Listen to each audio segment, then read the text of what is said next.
வணக்கம். கதையும் கட்டுரையுமிலிருந்து அன்னபூரணி. இன்னைக்கு ஆர். சூடாமணி அவர்களின் அன்புக்கும் மேலேன்ற சிறுகதையை எடுத்துகிட்டு வந்திருக்கேன். சூடாமணி கிட்டத்தட்ட ஒரு 1000 சிறுகதைகள் எழுதியிருப்பாங்க. ஒரு கதை கூட ஒன்றை பார்த்து ஒன்று இருந்தது கிடையாது.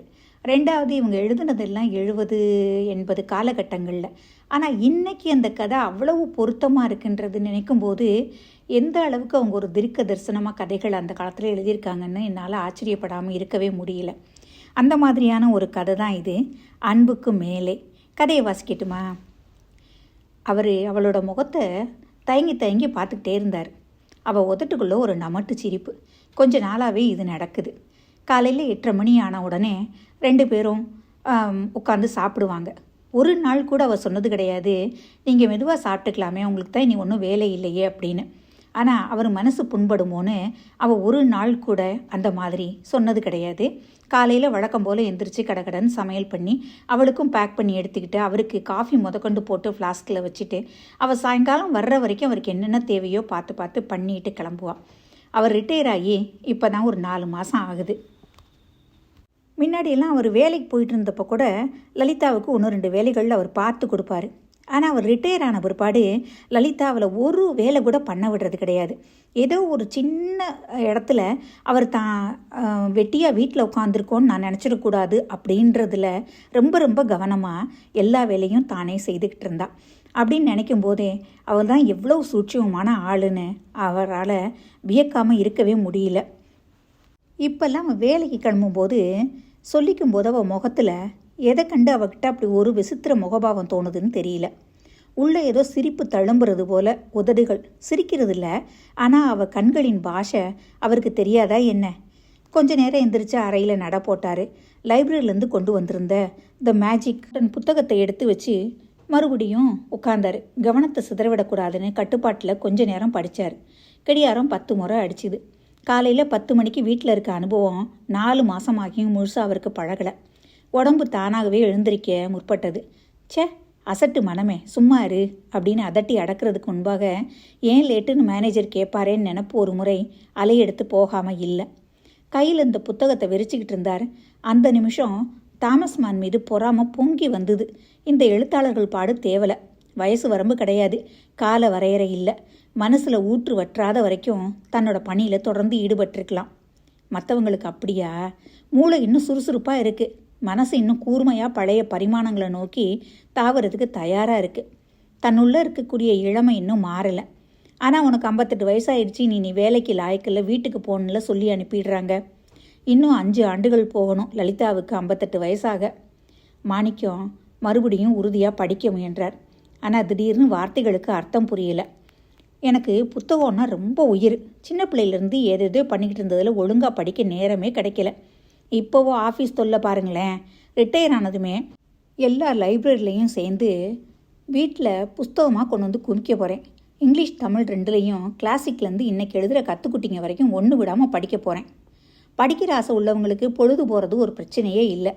ரிட்டையர் ஆனதுக்கப்புறம் என்ன செய்கிறதுன்னு ஒருத்தர் மலைச்சு உட்காந்துருக்காங்களே, எனக்கு அந்த கவலையே கிடையாது. அருமையான ஹாபி எனக்கு இருக்குது. இன்னொரு ஹாபி பாட்டு கேட்குறது. ஊரில் எந்த சபாவில் நல்ல கச்சேரி வந்தாலும் போய் கேட்க போகிறேன். என் நேரமெல்லாம் எனக்கே தான் சொந்தமாக இருக்கும். இப்படி எத்தனை தடவை சொல்லி பெருமையை அடைச்சிக்கிட்டு இருக்காரு வேலையில் இருந்தப்ப. புத்தகத்தை அடையாள அட்டை வச்சு மூடினார். வீட்டில் கொண்டு வந்து குவிச்சிருந்த மற்ற புத்தகங்களோட அலமாரியில் வச்சார். இவ்வளோ புத்தகத்துலேயும் 2 தான் இது வரைக்கும் முழுசாக படிச்சிருக்கார். புத்தகங்களை முடிக்காத காரணத்தினால அடிக்கடி காலக்கெடுவை வேற புதுப்பிக்கிட்டே இருந்தார். அல்லது படிக்காமலேயே திருப்பி கொடுத்தார். ஏன் இப்படி? ஏன் என்னால் பொருந்தி படிக்க முடியல? பிடிச்ச ஹாபி, வேண்டுன்ற அளவுக்கு நேரம், பின்ன என்ன தடை? ஐயா, கொஞ்சம் தள்ளிக்கிறீங்களா? இந்த இடத்த கூட்டணும். வேலைக்கார கிழவி சொன்னதும் அவர் பரபரன்னு வாசல் வராந்தாவுக்கே போயிட்டார். அவள் வேலையில் தான் இடைஞ்சலாக இருக்கிறது போல தோணுச்சு. எதுக்கும் உதவாத உபரியான ஒரு இடைஞ்சல் எல்லாத்துலேயும் தான். அதுதான் அவ கூட அதட்டுறான். சேச்சே, அவள் சாதாரணமாக சொன்னது தனக்கு ஏன் தப்பாப்படுது? முன்னெல்லாம் அவர் உத்தியோகத்தில் இருந்தப்போ இவள் காலை 6:30 மணிக்கே வந்து அவர் லலிதா 2 பேரும் ஆஃபீஸ்க்கு கிளம்புறதுக்கு முன்னாடி வீட்டு வேலையை முடிச்சுட்டு போயிடுவான். ஆனால் இப்போ நான் வீட்டில் இருக்க ஆரம்பித்த ஒருபாடு எல்லாரும் காலையில் வர சொல்கிறாங்கம்மா, என்னால் முடியலை. ஐயா வீட்டில் தானே இருக்காங்க, நான் 10 மணிக்கு மேலே வந்து வீட்டு வேலையை பார்க்குறேன், வீடு திறந்து தானேம்மா இருக்குன்னு சொல்ல லலிதா கூட ஏதோ சொல்ல வாயெடுத்தா. ஆனால் நான் தான் தடுத்து, வரட்டும் 10 மணிக்கே வரட்டும், அதனால என்ன, நான் வீட்டில் தானே இருக்கேன்னு சொன்னேன். ஆனால் எனக்கு இப்போ அதுவே கொஞ்சம் குத்தலாக படுது. ஐயா பெருக்கிட்டேன், நீங்கள் வந்து உள்ளே உட்காந்துக்கங்க. சரி சரி, உன் வேலையை செஞ்சுட்டு நீ போ. பிடிவாதமாக கொஞ்சம் நேரம் அங்கே நின்னா. இவ சொல்லி அவள் என்ன உள்ளே போகிறதுன்ற மாதிரி. வாசல் இரும்பு கேட்டு மீது கோல் தட்டுற சத்தம் கேட்டுது. ஐயா தர்மம் போடுங்க ஐயா. இந்த பிச்சைக்காரங்களுக்கு நேரங்காலமே கிடையாதா? இந்த வட்டாரத்தில் இவன் ரொம்ப பிரசித்தம். எல்லா வீட்டுக்கும் உரிமையாக வந்து குச்சியால் தட்டி பிச்சை கேட்பான். ஆனால் அம்மா தர்மம் போடுங்கன்னு தான் சொல்லுவான். இன்றைக்கி தான் ஐயான்ற அழைப்பு புதுசு தானே. இந்த வீட்டில் இனி ஐயா எப்பவும் ஆஜர்னு தெரிஞ்சு வச்சுக்கிட்டு இருப்பானோ, அல்லது இதுக்கு முந்தைய ஐயான்னு அவர் கூப்பிட்டதை இவர் கவனிக்காமல் இப்போ தான் காதில் படுதோ? பிச்சையும் இல்லை ஒன்றும் இல்லை, போடா. இந்த தேசம் உருப்படாமல் போகிறதே பாதி இந்த பிச்சைக்காரங்களால தான். அவர் ஆஃபீஸில் டெஸ்பாச் கிளர்க்கு சிஎம் கோபாலன் இந்த பிச்சைக்கார பிரச்சனையை பற்றி காரசாரமாக மணிக்கணக்கில் பேசுவான். அவர் ஆஃபீஸ் என்ன முற்புறவி தொடர் போல், இது என்ன அஞ்ஞானம். அவர் அங்கேருந்து வந்தாச்சு, இனி அவருக்கும் ஆஃபீஸ்க்கும் சம்மந்தம் இல்லை. இப்போ அவர் சுதந்திர பறவை. உள்ளே திரும்ப இருந்தவர் கேட் திறக்கிற சத்தம் கேட்டு நின்னார் தபால்காரர் வாசலில். இந்தாங்க சார். 4 கடிதங்களில் அவருக்கு 2, லலிதாவுக்கு 2. அம்மாவுக்கு ஒரு ரெஜிஸ்டர் லெட்டர் இருக்குது, நான் கையெழுத்து போடட்டுமா? ஆத்தரைசேஷன் இருக்கா சார்? இல்லை. வாங்கி வச்சுருங்க, நான் நாளை கொண்டு வர்றேன். ஒரு ஆத்தரைசேஷன் லெட்டர் போஸ்ட் ஆஃபீஸ்லேயே கொடுத்து வச்சிட்டாங்கன்னா கவலையே இல்லை. அவங்களுக்கு எப்போ ரெஜிஸ்டர் ஆர்டிகல்ஸ் வந்தாலும் நீங்கள் கையெழுத்து போட்டு வாங்கிக்கலாம். அதிக பிரசங்கி, அவருக்கு தெரியாது, நான் சொல்லி கொடுக்குறேன். உள்ளே வந்தபோது முகம் ஜிவுத்தது. சோஃபா மேலே இருந்த குஷனை தூக்கி தரையில் அரைஞ்சி பொத்துன்னு உட்காந்தார். தனக்கு வந்த கடிதங்களை பிரித்து படித்தார். ஒன்று டெல்லியிலேருந்து மகன் எழுதினது. பல விஷயங்களுக்கிடையே முகத்தில் குத்துவிட்ட ஒரு வரி, ரிட்டையர் வாழ்வு எப்படி இருக்குன்னு. Go to hell. மற்றொன்று 4 மாதம் முன்னாடி வரை சக ஊழியராக இருந்த பட்டாபிக்கிட்டேருந்து அலுவலக தகவல்களை நிறைய எழுதியிருந்தார். புதிய சீஃப் அக்கௌண்டன்ட்டு ஒன்றும் சுகமில்லை. நீங்கள் இல்லாததை நாங்கள் ரொம்பவும் ஃபீல் பண்ணுறோம். ஜிஎம் பொண்ணுக்கு கல்யாணம் நிச்சயமாயிருக்கு. அதுக்காக ஆஃபீஸ்லேருந்து எல்லாரையும் சொந்த எடுபடி ஆட்களை போல் கல்யாண சம்மந்தமான வேலைகளுக்கு ஏவிக்கிட்டு இருக்காரு. இந்த பயல்களும் தான் என்னமா கொலையடிக்கிறானுங்க. உத்தியோக உயர்வுக்கு குறுக்கு வழி சுவாமின்னு நம்ம டெஸ்பாச் கோபாலன் கிண்டல் செய்கிறத நீங்கள் கேட்கணுமே. மாணிக்கத்தால் கற்பனை செஞ்ச முடிஞ்சுது. சிஎம் கோபாலன் பரிகாசமாக பேச ஆரம்பித்தா இன்னும் 10 கண்கள் முளைச்சிட்டது போல. முகமெல்லாம் கண்களாய் மின்னும். குரலில் நமட்டு கம்பீரம் இழையும். ஏதாவது நக்கலாக சொல்லிட்டு இடது கையால் தலையை அலைஞ்சிக்கிட்டவாறே கண் ஓரங்கள் வரியிட குபீர்னு சிரிக்கும்போது பெரிய ஈறுகள் முந்திக்கொண்டு வெளிவரும். கன நேரம் மாணிக்கம் மீண்டும் அலுவலகத்தில் இருந்தார். காலை வெட்டி எடுத்து விட்டால் பிறகு சில காலம் வரை கால் இன்னமும் இருப்பது போலவே உணர்வது போல 4 மாதங்களே ஆகிய ஓய்வு வாழ்க்கையில் இப்படி முந்தைய ஆஃபீஸ் நண்பர்கள் யார்கிட்டையாந்து தகவல் வந்தால் இன்னும் உத்தியோக பூச்சு முற்றிலும் கலைந்திராத மனநிலைமையில் ஆஃபீஸ் தற்காலமாய் புத்துயிர்வு பெற்றதுண்டு. அவர் இல்லாததை நண்பர்கள் உணர்றாங்கன்றது திருப்தியாக இருந்தது. அலுவலகத்தை சாங்கியமாக விருந்து வச்சு மாலை போட்டு நடத்தின பிரிவு விசாரத்தில் எல்லாரும் புகழ்ந்து பேசியதை விட இந்த தனிப்பட்ட முறையில் ஒலித்த குரல் உண்மையாக தெரிஞ்சுது. ஜிஎம் பொண்ணு திருமணத்துக்கு தனக்கு அழைப்பு வருமா? புது சீஃப் அக்கௌண்டன்ட் பிரயோஜனம் இல்லையாமே. அப்படின்னா குறிப்பாக என்ன குறைபாடு? இந்த பட்டாபி இதுபோல் நிறைய ஆஃபீஸ் விஷயங்களையெல்லாம் நேரில் வந்து சொல்லக்கூடாதா? உள்ளூர் தானே. ஆனால் அவனுக்கு எங்கே நேரம்? வேலையில் இருக்கிற ஆள் தம்மனை போலவா? பட்டாபி இன்னும் 2 ஆண்டுகளில் ஓய்வு பெறும்போது இப்படி வீட்டில் கொட்டுன்னு தனியாக உட்காந்துருக்க மாட்டான். அவன் மனைவி கூடவே இருப்பாள். மேடம். வாசலில் அழைப்பு கேட்டு யாருன்னு அவர் எழுந்திரிச்சு போய் பார்த்தார். 2 இளம் பெண்கள் தோளில் தோல் பைகளோடு நின்றுட்டு இருந்தாங்க. நாங்கள் இந்த வட்டாரத்து தெருக்களில் சர்வே பண்ணிட்டு வர்றோம். உங்கள் வீட்டில் என்ன டூத் பேஸ்ட்டு சோப்பு உபயோகிக்கிறீங்க, சமையலுக்கு என்ன எண்ணெயெல்லாம் சொன்னால் ஒரு வழியாக அவங்கள அனுப்பிட்டு கதவை தாளிட்டுக்கிட்டு வந்தார். பட்டாபி வீட்டில் யாராவது மேடனும் குரல் கொடுத்தா அவன் போய் பதில் சொல்லி அனுப்ப வேண்டியிருக்காது. இன்னும் 5 வருஷம். அடேயப்பா. மறுபடியும் புத்தகங்களுக்கிடையே வந்தார். மேஜிக் மவுண்டன் வேண்டாம், லைட்டாக ஏதாவது படிக்கலாமா? புருஷன் கொஞ்சம் அதுக்குள்ளர வயசு வித்தியாசமே இருக்கக்கூடாதுன்றது அவருக்கு தோணுச்சு. பழங்காலத்தில் பார்த்த பொருத்தங்கள்லாம் இன்றைய வாழ்வின் நடைமுறைக்கு சரியில்லை. 2 பாலருக்கும் வேலைக்கு போகும் காலம் இது. இப்போ திருமண பொருத்தங்களில் ரிட்டையர்மெண்ட் ஏஜையும் பார்க்கணும். படித்தது எதுவுமே மூளைக்கு எட்டலை. மறுபடியும் ரூமுக்குள்ளர கொஞ்ச நேரம் நடந்தார். இப்படி முட்டாள்தனமாக மனசை அலைய விடக்கூடாதுன்னு மறுபடியும் உட்காந்து கொஞ்ச நேரம் படிக்கிறத கவனமாக படிக்க ஆரம்பித்தார். லலிதாவை அவளோட வேலையை விட்டுட சொன்னா என்ன? அவள் வேலை பார்க்க வேண்டிய நிர்பந்தம் எதுவும் இல்லை. ஆசைக்கு செய்கிறா. அவள் ஆளுமைக்கு அதில் ஒரு நிறைவு கிட்டுதுன்றது உண்மைதான். ஆனால் அவருக்காக விட்டு கொடுக்க மாட்டாளா என்ன? இப்போ அவள் ராஜினாமா செஞ்சாலும் கணிசமான பென்ஷனுக்கு வரத்தான் செய்யும். ப்ராவிடென்ட் பண்ணிட்டு முதலியவ கைக்கு வரும். அவளுக்கு பெருசாக எதுவும் நஷ்டம் இல்லை. எப்படியோ நேரத்தை கழுத்தை பிடிச்சி தள்ளினார். காஃபி நேரம், கொஞ்சம் நேரம் படிப்பு, கொஞ்சம் நேரம் தூக்கம். 4 மணிக்கு கொஞ்சம் நடந்துட்டு வரலான்னு கிளம்புனாரு. அடுத்த தெருவில் ஒரு கல்யாண மண்டபம். இப்போ யாரோ சாமியார் வந்து 10 நாளாக விசேஷ முருகன் பூஜை ஒன்று நடத்துறதுக்காக பந்தல் போட்டிருந்தது. ராத்திரி 7 மணிக்கு ஒரு முருக பக்தர் திருப்புகழ் பாட போகிறாராம். ஓரளவு புகழ்பெற்ற பாடகர் அவர். மாணிக்கம் அவர் பாட்டை முன்னாடியே கேட்டிருக்கார். ரொம்ப நல்ல இனிய குரல், உணர்ச்சிபூர்வமான இசை. யார் வேண்டுமானாலும் முன்னேற்பாடின்றி வந்து கேட்கலாமா. அவர் உற்சாகமாக வீட்டுக்கு வந்தார். 7 மணிக்கு லலிதாவோட வந்து பாட்டு கேட்கணும். லலிதா 6 மணிக்கு தான் வீட்டுக்கு திரும்பினான். ரொம்பவும் களைப்பாக இருந்தா. அலுவலகத்தில் அவளுடைய பிரிவில் அவள் மட்டத்து 3 ஊழியர்கள் லீவு போட்டுருந்துருக்கிறதுனால அவளுக்கு வேலை பளு அதிகம். நேரத்தோட வீட்டுக்கு போயிடுவேன் மேலதிகாரிகிட்ட உரிமையோடு சொல்கிறதுக்கு தாட்சிணியம். நாளை காலையிலையும் கொஞ்சம் சீக்கிரமே ஆஃபீஸ் போகணுமா. காஃபி குடிச்சிங்களா, டிஃபன் எடுத்துக்கிட்டிங்களா, வழக்கம் போல் விசாரிச்சா. புது பாலில் 2 பேருக்குமா காப்பி தயாரித்து அவரோட உட்காந்து சாப்பிட்டா. ராத்திரி உணவை சமைச்சா. பிறகு அவரோட முன்னறையில் வந்து உட்காந்துக்கிட்ட போது அப்படியே சுருண்டு படுத்து தூங்கிடலாம் போல் இருந்தா. அப்படியும் கொட்டாவியை அடக்கிக்கிட்டு அவரோட கலகலப்பாக பேசினான். முன்னெல்லாம் அவரும் அதுபோல் தன் ஆஃபீஸில் நடந்ததெல்லாம் அவளுக்கு சொல்கிறது வழக்கம். இப்போ அந்த பரிமாற்றம் இல்லை. ஒரு வழி சாலை தான். அவள் எப்போ பேசுனதை நிறுத்தினா அவள் கை கனிவாக அவர் மீது படிஞ்ச போதுதான் அவள் இப்போது வாய் பேசாமல் தம்மையே உத்து பார்த்துக்கிட்டு இருந்ததை அவர் உணர்ந்தார். தன்னுடைய மௌனம் தன்னையே அறைய தலையை நிமிர்த்தி அவளை பார்த்தார். இயல்பாக சிரிக்க முயன்றார். என்னங்க, ஒன்றும் இல்லை, சொல்ல மறந்துட்டேன் லல்லி, உனக்கு 2 கடிதம் வந்திருக்கு. சரி, படிக்கிறியா? அப்புறம் ஆகட்டும், நான் இன்னும் கொஞ்சம் நேரம் பேசிகிட்டு இருப்போம். ரெஜிஸ்டர் கூட ஒன்று வந்தது, ஞாபகமாக நாளைக்கு என்கிட்ட ஒரு ஆத்தரைசேஷன் லெட்டர் எழுதி கொடுத்துட்டு. அதுக்கு என்ன, நீங்கள் இன்றைக்கி பொழுதை எப்படி கழிச்சிங்க? ஏதாவது சுவாரஸ்யமாக உண்டா? யாரானு வந்தாங்களா? பிச்சைக்காரனும் சர்வே பொண்ணுங்களும் தான் வந்தாங்க. வைதவே அடுத்த தெரு மண்டபத்தில் ஒரு பூஜை நடந்துக்கிட்டு இருக்கு. தெரியும், 10 நாளாக பந்தல் போட்டிருக்கே. அங்கே இன்றைக்கி 7 மணிலேருந்து பாட்டான். முதல்ல திருப்புகள், யாரோ முருக பக்தர் பாடுறாராம். இப்போ நடந்துகிட்ருக்கோம். 9 மணி வரைக்குமாவது பாடுவாராம். நாம் 2 பேருமா போய் கேட்கலான்னு யோசித்தேன். கொஞ்ச நேரம் மௌனமாக இருந்தவ, ஓ போகலாமே, சாப்பிட்டு போகலாமா, வந்து சாப்பிட்லாமா? அவளை அவர் கூர்ந்து பார்த்தார். கண்கள் திறக்கிறதுக்கே கஷ்டப்படுறது போல் கனமாக தெரிஞ்சுது. வேணாம் நல்லி, போக வேண்டாம். ஏன்? நீ ரொம்ப டயர்டாக இருக்க. சீக்கிரம் சாப்பிட்டு படுத்து தூங்கு. காலையில் வேற சீக்கிரம் வேலை கிளம்பணும்னு சொன்னேன். பரவாயில்லைங்க, அதுக்கு இதுக்கு என்ன சம்மந்தம்? எனக்கு 5 மணி நேரம் தூங்குனா போதும். நான் போய் தயார் பண்ணிட்டு வர்றேன், போவோம். அவள் எந்திரிச்சு நின்னா. அவர் உட்கார வச்சார். வேணாம் லல்லி, சொல்கிறது கேளு, நீ ரெஸ்ட் எடுத்துக்கோ.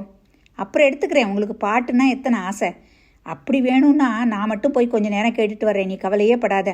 உனக்கு இப்போ ரெஸ்ட்டு தேவை, சமாதானப்படுத்துறது போல் புன்னகை பண்ணார். மறுநாள் காலையில் அந்த கனிந்த மனநிலை மறைஞ்சு போச்சு. கடைசியில் நான் தனியாக தானே போய் பாட்டு கேட்டேன்னு ஒரு கோபம், ஒரு தண்ணீரக்கம். சாப்பிட அவள் கூப்பிட்ட போது அதே சிடுசிடுப்பு அவள் மேலே வெடிச்சுது. நீ சாப்பிட்டு கிளம்பேன், உனக்கு தான் வேலைக்கு போகணும். எனக்கு என்ன, நீ சீக்கிரம் கிளம்பணுமேன்னு நீ எந்த நேரம் சொன்னாலும் நான் பசிக்குதோ இல்லையோ சோத்தை வயிற்றுல போட்டு திணிச்சுக்கணுமா? எல்லாம் அப்புறமா எனக்கு பசிக்கிறப்ப சாப்பிட்டுக்கிறேன். நீ உன் வேலையை பார்த்துக்கிட்டு போ.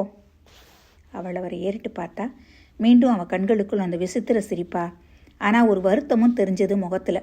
லலிதா எதுவுமே சொல்லாமல் தன்னோட உணவை முடிச்சுக்கிட்டா. எழுதி கொடுத்துட்டு போ, லெட்ரு வந்தால் வாங்கி வைக்கிறேன். எழுதி கொடுத்தா. வரட்டுமான்னு சொல்லிக்கிட்டே வேலைக்கு கிளம்புனா. அன்னைக்கு புத்தகம் படிக்கிறது மாணிக்கத்துக்கு முன்னை விட கஷ்டமாக இருந்தது. ஒரு பயலாவது உருப்படியாக எழுத காணுமே சேன்னு மனசில் உறுத்தது. வீட்டில் மரச்சாமான்களை மாற்றி செய்து புதுப்பிக்கவும் மெருகேற்றவும் டவுனில் தச்சுக்கடை வேலை ஒன்றில் அவரும் லலிதாவும் பேசி வச்சுருந்தாங்க. மொத்த செலவு 300 ரூபாயிலேருந்து 100 ரூபாய் முன்பணம் தரணும். தபால்கார் வந்துட்டு போனதும் 11 மணிக்கு மாணிக்கம் பணத்தை எடுத்துக்கிட்டு ஒரு ஆட்டோ பிடிச்சி மரக்கடைக்கு போனார். வாங்க சார், உட்காருங்க. ஏது இந்த நேரத்தில் வந்திருக்கீங்க? ஆஃபீஸ் லீவா? உன் வேலையை பாருன்னு மனசு சொல்ல, இனிமேல் என்றைக்குமே லீவு தான்னு கூறி சிரித்தார். ஓ, ரிட்டையரா? அதானே பார்த்தேன். இல்லைன்னா பொதுவாக இந்த நேரத்தில் லேடிஸ் தானே வருவாங்க. இப்போ கூட அம்மா வந்திருக்கலாம்ல. இந்த வெயிலில் ஏன் கஷ்டப்பட்டு வந்தீங்க? கூல்ட்ரிங்க் ஏதாவது வாங்கிட்டு வர சொல்லட்டுமா? ரிட்டையர்னு நினச்ச உடனே தொண்டு கலவைன்னு நினச்சி பணிவிட செய்கிறாடா வெறும் பயலே. நீ என்றைக்கும் இளைஞனாகவே இருக்க போகிற. அம்மா வந்திருக்கலாமா? இந்த நேரத்தில் அம்மா எப்படிடா வருவா? அவளுக்கு இன்னும் 5 வருஷங்கள் போகணுமே. அதெல்லாம் வேணாம், பணத்தை வாங்கிட்டு ரசீது கொடுங்க. சாமான் எப்போ தயாராகும்? வீட்டுக்கு வந்த பின்னாடியும் எரிச்சல் அடங்கலை. படிக்க முயன்றால் முடியலை. தூங்கி எழுந்திரிச்சப்போ எரிச்சல் அவ்வளவா இல்லை. தாமாக உணவு கொண்டிருந்தாலும் 1 மணி காப்பியும் தாமதமாக தான் இப்போ தான் குடித்தார். காப்பி உள்ளே இறங்கினதும் ஒரு புத்துணர்ச்சி வந்துச்சு. லலிதா கிட்ட ரொம்ப சின்னத்தனமாக நடந்துக்கிட்டதா தோணுச்சு. அதுக்கு பரிகாரமாக என்ன செய்யலாம்? இதோ அறையில் சில சுவர் மூலைகளில் ஒட்டடை தெரியுது. அதை சுத்தப்படுத்தி பார், நான் எப்பவும் போல தான் இருக்கேன், நீ தப்பாக நினைக்காதன்னு சமாதானத்தை குறிக்கணும். வேஷ்டியை மடித்து கட்டிக்கிட்டு ஒட்டடை அடிக்க ஆரம்பித்தார். என்னய்யா, வீட்டு வேலையா? பலே பலே பண்ணுங்க. ஒட்டடை கம்பு பொத்துன்னு கீழே விழ அவர் திருக்கிட்டு திரும்பினார். கதிரேசன் அறைக்குள்ளே வந்திருந்தார். கதிரேசனும் அவரை போலவே ஓய்வு பெற்றவர் தான். ஆனால் என்ன, வீட்டில் மனைவி வீட்டோட மனைவியாக இருக்காங்க. அதனால் அவருக்கு மிகப்பெரிய இழப்பு தெரியாது. 2 பேருமா பேசுகிறதும் வைக்கிறதும் ஒருத்தருக்கு ஒருத்தர் துணையாக இருக்காங்க. டைம் நிறைய இருக்குதாக்கும், இதெல்லாம் செய்கிறீங்க, பொழுது போகணுமில்ல? கொஞ்சம் கூச்சமாக உணர்ந்தார். அதே சமயத்தில் தான் ஏன் இப்படி கூச்சமாக உணர்றோன்ற எண்ணமும் வந்துச்சு. இல்லை, நான் வேலைக்கு போயிட்டு இருந்த காலத்திலே லலிதாவுக்கு இதெல்லாம் நான் உதவி செய்கிறது உண்டு தான். பொழுது போகிறது ஒன்றும் எனக்கு கஷ்டம் இல்லை கதிரேசன். நிறைய படிக்கிறேன், பாட்டு கேட்குறேன். மற்றபடி நம்ம வீட்டு வேலையை நம்ம பண்ணுறதுல என்ன அவமானம் சொல்லுங்கள்? ரிட்டையர் ஆகிறதுக்கு முன்னாடி கூட இதெல்லாம் நான் பண்ணினவன் தான். ஆமாம், உங்கள் ஒய்ஃபும் வேலைக்கு போகிறவங்களாச்சே, அதனால் வீட்டு காரியங்களை 2 பேருமா தான் செய்யணும். நீங்கள் எப்படி இருக்கீங்க? என்ன நியூஸு? ஒரு நியூஸும் இல்லை, சும்மா தான் வந்தேன். உங்களை பார்த்து நாளாச்சுல்ல. நீங்கள் ரிட்டையர் ஆகிட்டு ஒய்ஃபும் வேலைக்கு போயிருக்கப்ப தனியாக தானே உட்காந்துருப்பீங்க. அதனால் கொஞ்சம் உட்காந்து அரட்டை அடிக்கலான்னு வந்தேன், அவ்வளோதான். அப்புறம் சொல்லுங்கள், என்ன சமாச்சாரம்? ரிட்டையர்ட் லைஃப் எப்படி இருக்குது? ஒட்டடை அடித்து வீட்டை பார்த்துக்கிறீங்களாக்கும். ஆனால் நீங்கள் கொடுத்து வச்சவங்க தான் தெரியுமா? 2 சம்பளம், 2 பென்ஷன். கதிரேசன் சிரித்தார். மாணிக்கத்தால் சிரிக்க முடியல. ஏதோ 2 பேருக்கும் இடையில உரையாடல் நகர்ந்துச்சு. கதிரேசன் மணியை பார்த்தாரு. 4:30 ஆயிடுச்சு. நான் கிளம்புறேன் மாணிக்கம்னு கிளம்ப ஆரம்பித்தார். காப்பி குடிச்சிட்டு போகலாமேன்னு ஒரு மரியாதைக்காக சொன்னார். ஆனால் அதெல்லாம் இன்னொரு நாள் ஆகட்டும், இப்போ நேரம் இல்லை. அவர் போன பின்னாடி மாணிக்கம் ரொம்ப நேரம் ஆத்திரத்தில் கொமஞ்சார். ராஸ்கல், இவன் பெண்டாட்டி வீட்டோடு இருந்து சுசுறு செய்கிறதுக்காக பீத்திக்கிறான். ஏன் என் லலிதா மட்டும் நான் இருன்னு சொன்னால் இருக்க மாட்டாளா? கணவன் மனைவி 2 பேரும் சம வயதினராக இருக்கணுன்றதுல சந்தேகமே இல்லை. அல்லது பெண்களுடைய ரிட்டையர்மெண்ட் வயதையாவது குறைக்கணும். அன்னைக்கு லலிதா வீட்டுக்கு வர்றதுக்கே 7 மணி ஆயிடுச்சு. வரும்போதே ரொம்ப டயர்டாக வந்தா. ஆனால் வந்ததும் ஒரு செகண்ட் கூட உட்காராமல் வேகமாக சமையல் உள்ளுக்குள்ளார போய் காஃபியை போட்டு வந்து கொடுத்தா. அப்போ அவர் நினச்சிக்கிட்டார், தனக்கு எந்த பணிவிடையிலையும் எந்த குறையும் வைக்கக்கூடாதுன்னு அவர் நினைக்கிறான்னு சொல்லிட்டு அவளுக்கு பிடிச்ச புடலங்காய் கூட்டை பரிமாற போது அவருக்கு குற்ற உணர்வு ரொம்ப தான் வந்துச்சு. சாப்பாட்டுக்கு பிறகு 2 பேரும் முன்னறையில் வந்து வழக்கம் போல் உட்காந்தாங்க. இன்றைக்கி என்ன நியூஸு? யாராவது வந்தாங்களா? நீங்கள் எங்கேயானு போயிருந்தீங்களா? அப்படின்னு வழக்கம் போல் கேட்க ஆரம்பித்தா. கதிரேசன் வந்திருந்தார். ரொம்ப நாளாச்சில் அவர் வந்து. எப்படி இருக்கார்? அவருக்கு என்ன கேடு, நல்லா தான் இருக்கா. ஜம்ப மண்ணை. அந்த விஷயம் என்ன பிடிக்கலன்னு புரிஞ்சுக்கிட்டு லலிதா, அவர் சம்சாரம் சௌக்கியமாக இருக்காங்களா? அதெல்லாம் ஒரு குறையும் இல்லை, எல்லாரும் நல்லா தான் இருக்காங்க. சொல்லி முடிக்கவுமே அவள் கொட்டாய் விட்டா. சாரி, அப்புறம் என்ன? ஒன்றும் இல்லை. ஏதாவது படிச்சிருப்பீங்களே, எத்தனை புஸ்தகத்தை முடிச்சிருக்கீங்க? எதுவும் சொல்லாமல் அவளையே உத்து பார்த்தார். என்ன இப்படி பார்க்குறீங்க? உதறி ஏதோ சொல்லணும்னு அசைஞ்சுது, ஆனால் பேச்சு வரல. ஏதோ சொல்லணும்னு வர்றீங்க, ஆனால் மனசோடு வச்சுக்கிறீங்கல்ல. ஒன்றும் பேசலை. நீங்கள் ரிட்டையர் ஆன 4 மாதத்தில் 3 மாதமாகவே தினம் இந்த மாதிரி நடக்குது. நீ கவனிச்சியா? 30 வருஷம் அவங்க கூட குடுத்தனம் பண்ணிட்டு வர்றேனே, உங்களை எனக்கு தெரியாதா? லல்லி அப்படின்னு சொல்லிட்டு ஒரு நிறுத்தினார். எப்படி மேலே தொடர்றதுன்னு புரியல. மனசில் இருக்கிறத வாயை விட்டு சொல்லிடுங்க. உங்களுக்கும் நிம்மதியாக இருக்கும், எனக்கும் நிம்மதியாக போகும். நான் என்ன சொல்ல வர்றேன்னு, ஏதோ சொல்ல வர்றேன்னு நினைக்கிறேன்னு தெரிஞ்சுக்கிட்ட உனக்கு நான் என்ன சொல்ல வர்றேன்றது தெரியாதா? எனக்கு ஒரு யூகம் இருக்குது, ஆனால் உங்கள் வாயிலிருந்து தான் வரணும். ஏன்னா என் யூகம் எனக்கே பிடிக்கலையே. அந்த யூகம் சரிதானான்னு மனசு தெரிகிறப்ப அது தப்பாயிடக்கூடாதுன்ற ஏக்கமும் இருக்குது. நீ உன் வேலையை விட்டுடுன்னு சொன்னால் விட்டுடுவியா லல்லி? கொஞ்சம் நேரம் அமைதியாக இருந்துட்டு விட்டுடுவேன் அப்படின்னா மனசு உடனே துள்ளுச்சு. உடனே அதுக்கு அவமானமாகவும் இருந்தது. நான் அப்படி வேலையை விட சொல்கிறதுனால என்கிட்ட உனக்கு அன்பு போயிடுமா? அன்பு போகாது. திருப்தியாக நாற்காலியில் சாஞ்சிக்கிட்டாரு. திடீர்னு அவருக்கு பொறி தட்டுச்சு. முதுகு திடுக்கிட்டு நிமிர்ந்தது. 30 வருஷம் சேர்ந்து குடுத்தனம் நடத்தின மனைவியை அவரும் புரிஞ்சுக்கிட்டார். அன்பு போயிடுவான்னு கேட்டால் போகாதுன்னு பதிலுரைக்க வேண்டியதானே. அன்பு போகாது அப்படின்னா என்ன அர்த்தம்? பின்ன வேறு எது போயிடும்? திருமணத்தில் இணைஞ்ச போது ஒரே கருத்துடன் நினைஞ்சவங்க இல்லையா 2 பேரும்? திருமண பந்தோன்றது 2 உயிர்கள் பங்கு கொள்கிற தோழமை தொடர்பு. அதில் உயர்வு தாழ்வுக்கு இடமே இல்லை. லல்லி, அதாவது லல்லி, நீ சொல்கிறது ஆமாம். அவர் பார்வை மேஜை மீதிருந்து விலகி அவர் கண்களுக்குள் நேராக ஆழமாக நிலைத்தது. அதாவது அன்பு போகாது, ஆனால் மதிப்பு போயிடும்னு சொல்கிற இல்லையா? ஆமாம். கொஞ்ச நேரம் ஒருத்தர் பார்வைகளால் பார்த்தபடிக்கு உட்கார்ந்துருந்தாங்க. ஏதோ ஒரு விளிம்பு நிலையில் இறுக்கம் உரைச்சது. திரை போல மூடியிருந்த மேலோட்ட சலனங்கள். ஆனால் ஊடே வெளிச்சம் பாஞ்சுது. ஆமான்ற அவளுடைய அந்த நேர்மையான பதில்னால அவகிட்ட அவருக்கு மதிப்பு அதிகரித்தது. அதே போல் அவளுடைய மதிப்பும் அவருக்கு தேவையில்லையா? அதை இழந்து அவரால் வாழ முடியாது. ச்சே, நீ இவ்வளவுதானான்ற நினப்ப அவள்கிட்ட ஏற்படுத்திட்டு அவரால் வாழ முடியுமா? மெல்ல அவளுடைய கையை பற்றிக்கிட்டாரு. புன்சிரிப்பும் பார்வையும் தான் அவள்கிட்ட பேசினேன். லலிதாவோட முகத்தில் பளீர்னு ஒளி பாஞ்சுது. இதயமே திறந்துக்கிட்டது போல முருவளித்தாள். கண்கள் பிணைய நரைத்தலைகள் ஒன்றாய் இணைந்தன. வாலல்லி, நேரமாச்சு, இப்போ நீ படுத்து தூங்கினா தான் காலையில் எழுந்து வேலைக்கு போக தெம்பாக இருக்கும் அப்படின்னு சொன்னவாறு மாணிக்கம் எழுந்தார். கதை அந்த இடத்துல முடிக்கிறாங்க எழுத்தாளர் சூடாமணி அவர்கள். இன்றைய காலகட்டத்தில் திருமணத்தில் குழந்தைங்க வைக்கிற முதல் கண்டிஷன் சம வயதாக அல்லது ஓரிரு வருடங்கள் குறைவாகத்தான் இருக்கணும் அப்படின்ற மாதிரியானது. இந்த கதையை படித்த பிற்பாடு அது மிகவும் உண்மையாக இருக்குமோ அப்படின்ற ஒரு எண்ணம் வர்றதையும் விட ஒரு தாம்பத்தியத்துக்கு அன்பும் மதிப்பும் முக்கியன்றதை மிக அழகாக இந்த கதையில் சொல்லியிருக்காரு. அன்பு மட்டும் பத்தாது, அந்த பெண்ணுக்கு கொடுக்க வேண்டிய மதிப்பை கண்டிப்பாக கொடுத்தாகணும்னு. மீண்டும் அடுத்த வாரம் நல்லதொரு கதையுடன் உங்களை சந்திக்கிறேன். நன்றி, வணக்கம்.